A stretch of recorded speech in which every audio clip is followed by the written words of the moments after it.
Hey everyone, today you will be learning Jacko. I will break down all the minute details of her unique mechanic, Servants, as well as outline some easily recognizable scenarios and combo conversions so you can build your own way to play with this crazy character. Alright, so let's dive in. Yo, can you tell I'm excited? Jacko's unique design is defined by her Servant mechanic. Above her tension gauge, you'll see a meter. This meter actually contains two resources. A green meter, which is used to summon the minions that you'll see, and a gray meter that surrounds it that allows them to perform various actions. For our learning purposes, we will refer to these as the summon bar and the action bar. Now, I'll go through what these actions are in a moment, but the relationship of these two meters cannot be overlooked. When minions are summoned, the action bar remains untouched. However, if the action bar goes below the area of the summon bar will lower as well. Thus, any combo with a minion that uses only one attack action, we will dub as a resource positive combo, as we are not losing any of our possible summons, and the time that the combo takes should leave us at a higher amount of resources due to the advantage that we gain from it. To summon a minion, you do the motion of quarter circle forward and hit the punch button. It will place a minion on the ground, and if you hold the button, Jacko will instead hold the servant up. Carrying the minion for a long time does not require holding the button down, so just get used to the little amount of time that the window requires. While carrying a minion, Jacko cannot block, but she can run, dash, and jump. You can drop the minion at any time using your dust button, and it will retain the momentum that you carry. You can also throw the minion at your opponent by pressing forward and any of the buttons. If you want to pick up one of the minions on the ground, walk up to it, press down, and punch. Holding a minion is also the only time that one of their actions can be performed without the appropriate resource, but it will only affect the minion being held, not the ones that are out on the field. Now, all minion actions are performed with the same motion tied to a different button corresponding to the action that they will do, and that universal motion being a quarter circle backwards. Pressing punch with it will cause you to unsummon all active minions. This will return the minion resource to you as long as that does not go over your action meter's current threshold. This is really good for replacing a soon to expire minion with a fresh one. And don't worry, we're gonna go over how soon minions expire right after this. With the button kick standing for combo, that's not right, we get the attack action. Now, after using this, resource gain for both meters will stop for approximately 2 seconds. This move is fast, knocks the opponent up to make it easy to combo, and is great at adding extra damage when a minion's already flying at the opponent. The one thing to note is that the minions will always hit mid. There's no high or low mix up with them, so keep that in mind. Next, the slash button variety is going to be a protect, kind of like a parry. Just like the attack button, it has a 2-second meter penalty as well, but upon a successful block, it will refund its action cost immediately. It puts the opponent in a guard crumple state, which makes it easy to either use your command grab super move or even get a normal grab, which is great for your setup gameplay. The final action is heavy slash, which ignites all of your active servants to detonate in 3 seconds. Now, you don't need to have 3 action bars to have 3 servants activate, but it will consume the maximum amount of action meter when servants get ignited. However, you can be creative with this by using any remaining summons you have before the explosion to put them out on the field and then have a summon for some safety until your meter regains. But how long does it take for minions to come back, or until they expire? Well, they are fragile little guys. Upon an enemy hitting them, if they're not blocking, they will disappear, and they will also disappear if their precious master is hit. When you're forced to block, they'll disappear, but they will return that servant meter. You get a new gauge of servant meter every 4 seconds. Minions will last for about 7 seconds. By using one of Jacko's 2 supers to power them up, they'll gain a buff that lasts for 6 seconds, and during that time, their lifespan does not go down, giving you that lucky or unlucky 13. If a minion is hit by Jacko or another one of their own, their lifespan goes down by 2 seconds per hit. Now, in some scenarios, you may be able to squeeze out 3 interactions from them, but rely on 1 for threatening space, or 2 if you're thinking about combo potential. That is, until you factor in the explosion. Once they're ignited, even if they were at the end of their rope, they have 3 more seconds of life left in them. Now, quick recap. 4 seconds uninterrupted to get them. They will last for 7 seconds normally, 6 seconds extra if you use a super, but they'll lose 2 seconds every time they knock heads, and they'll give themselves 3 more seconds when they want to go boom. Now, despite these patches of grass on the ground, they're going to help create a consistent distance that we can expect from different moves when it comes to launching minions at your opponents. Here we have a small little arc done by all neutral, crouching, or jumping kicks and punches. Hitting with a 6p slash or heavy slash will send it at the same angle, but faster and further. Jumping heavy slash hits the same way, but of course in the air. Now, jumping slash, as well as a crouching heavy slash, will spike the minion into the ground. Finally, a crouching slash or your dust will bounce them up. And look at the physics on this game. Note that when you hit one of your servants with another one, the servant that's hit will go the exact same distance as the one that knocked into it.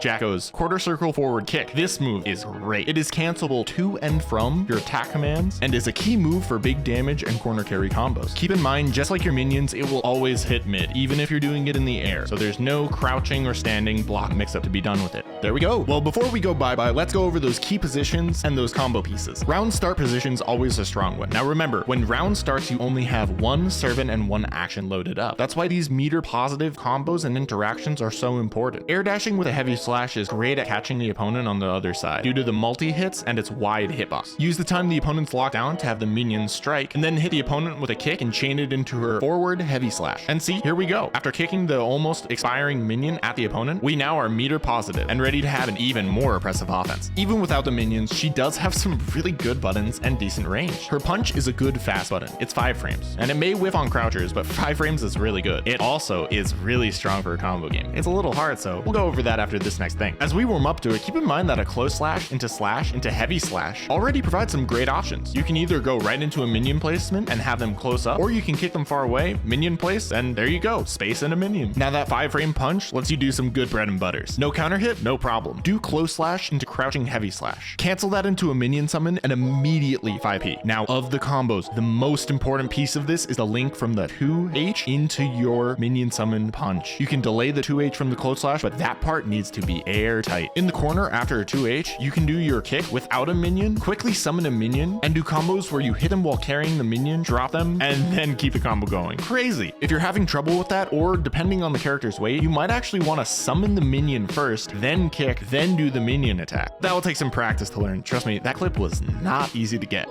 Her crouching dust is also a great button. It goes quite far forward and can always chain into the kick, even not on counter hit. And if you take the knockdown, you can put down a minion and start up your mix of pressure. Quickly poke it so that it hits them right on wake up, or drop it down and do a kick and put the minion on the other side, and now you got a sandwich. There's a lot and tons to uncover. Just how like certain taunts or pressing up and dust at the end of a round removes Jacko's mask. I personally can't wait to explore all the applications of her enhancement supers to her minions. So many possibilities. We covered her servant mechanic, combo components, and strong scenarios. What are you looking forward to exploring? Let me know what you find and discover down below. I'll see you next time. Subscribe if you haven't, it means a lot, and enjoy striving. Peace.